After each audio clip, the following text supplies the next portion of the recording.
Hello, my friends, friends who love the grammar of the language. Today, again, we are going to analyze the French grammar by reading the article from the local newspaper, which is Le Journal de Montréal, because I live in Montreal, in province Quebec, in Canada. Well, the purpose of this exercise is to understand why the grammatical rule employed in the given sentence was used. So, let's start. Salut mes amis. Amis qui aiment la grammaire de la langue. Aujourd'hui, encore une fois, nous allons analyser la grammaire française en lisant l'article du journal local, le Journal de Montréal. Le but de cet exercice est de comprendre pourquoi la règle grammaticale employée dans la phrase a été utilisée. Donc, alors, commençons. Well, let me read this article first in French, then in English, and then we will start analyzing the grammar. En Abitibi, les noyades samedi de deux hommes qui étaient seuls sur des lacs rappellent l'importance d'être toujours accompagné sur un plan d'eau. C'est la première règle de sécurité, insiste M. Hawkins. Je constate qu'une fois sur deux, la personne qui s'est noyée était seule. Il n'y a donc personne pour les extirper de l'eau. Appelez les 911. Relatez l'histoire.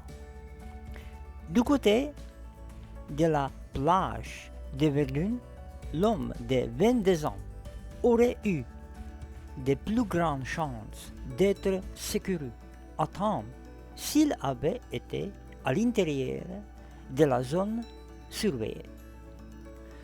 In Abitibi, the drownings on Saturday of two men who were alone on lakes are a reminder of the importance of always being accompanied on a body of water. This is the first rule of safety, insists Mr. Hawkins. I see that half the time the person who drowned was alone. So there is no one to pull them out of the water, call 911, tell the story. On the Verdun Beach side, the 22-year-old man would have had a better chance of being rescued in time if he had been inside the supervised area. Well, as you can see, I have reformulated this article so we could see it a little bit better and in more details. So let's start the analysis. So, en Abitibi, les noyades samedi de deux hommes qui étaient seuls sur des lacs rappellent l'importance d'être toujours accompagné sur un plan d'eau. So, les noyades, that's a plural of la noyade because it is a feminine noun, so we have to use obviously plural and we have to add s after l, e, and s after e in the word noyade. De deux hommes, naturally, this is also plural and we have to make them plural. So we have to add s at the end of the homme and de, obviously it's a number 2. Qui était seul? So what type of tense is this? This is le imparfait of the verb être. Je étais, tu étais, il était, nous étions, vous étiez, il était, because it's a plural, il était. And why do we have to use the imparfait? Because it describes the situation in the past that on Saturday, during the infinite amount of time, two men were at that specific place. So they have not been there only once, they were there the whole time, they were there. And we know the imparfait is always used when we describe the continuous time in the past that has no beginning and no end. So that's why we have to use imperfect. Okay, then sur des lacs, that's obviously that's a plural, so we have to put s at the end. Rappel, that's a third person of rappeler, third person plural. L'importance d'être toujours accompagné.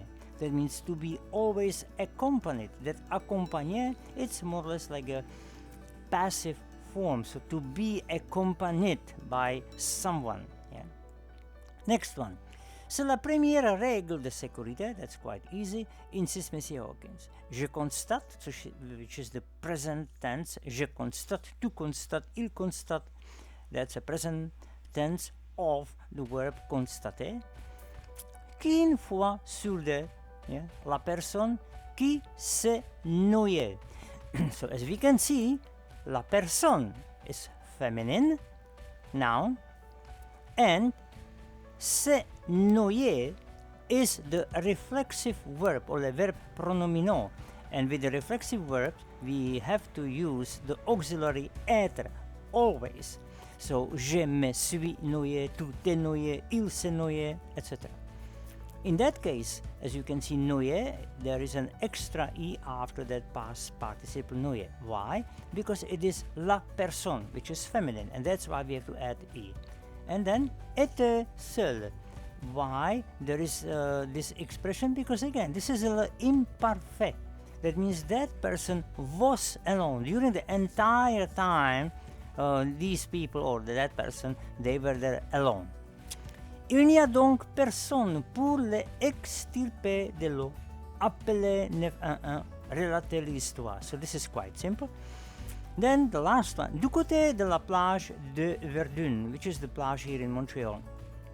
L'homme de 22 ans aurait eu de plus grandes chances. What is that? This is the conditional. He would have had better chances. So if we are using conditional, which expresses more or less the reality that cannot be accomplished, it's like a hypothetical situation, we have to use the past conditional.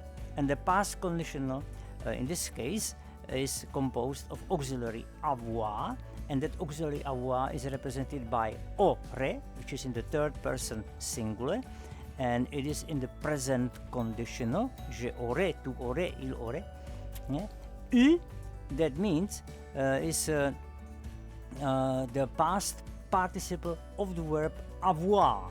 So il aurait eu, he would have had better chances d'être secouru, to be saved.